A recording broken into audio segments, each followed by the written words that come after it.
আমি জানি না খেতে হবে। দারুণ হয়েছিল, দারুণ।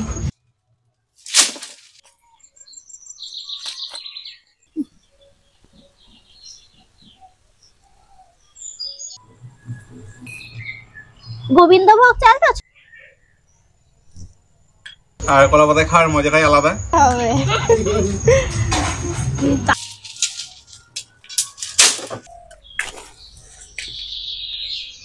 নমস্কার বন্ধুরা, মি অ্যান্ড মা চ্যানেলের তরফ থেকে আপনাদের সকলকে স্বাগত জানিয়ে আমি চলে এলাম উনুন পাড়ে। ইচ্ছা হলো একটু চিকেন পোলাও বানাতে। কড়াইতে সরষের তেলটা গরম হয়ে গেছে। এখন আমি কিছু গোটা গরম মশলা দিয়ে দেব। এই গোটা মশলাটা একটু ভেজে নিচ্ছি। পেঁয়াজ, রসুন আর কাঁচা লঙ্কা বাটা। আমি এর মধ্যে আরো বেশ কিছু মশলা দিয়ে দেব। সেটা হলো এখানে আছে জিরে, আদা আর দুটো শুকনো লঙ্কা একসাথে বাটা আছে। এবার আমি মশলার মধ্যে দিয়ে দেব লবণ, হলুদ গুঁড়ো আর একটু গোলমরিচ গুঁড়ো। তো ঝাল যারা কম খাবেন তারা একরকম ঝাল দিলেই হবে। সে কখন থেকে ইচ্ছা করছে না মাম্মা?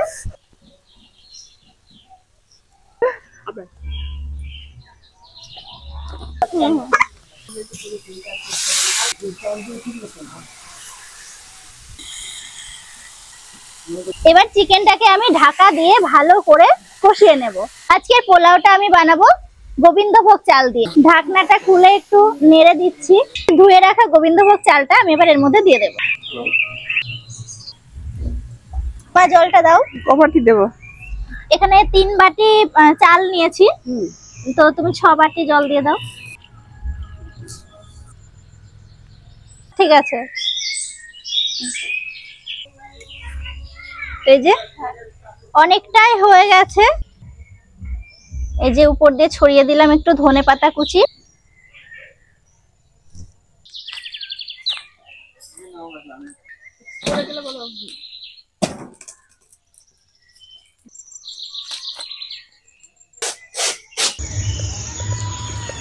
কলার মধ্যে কলা পাতা গোল করে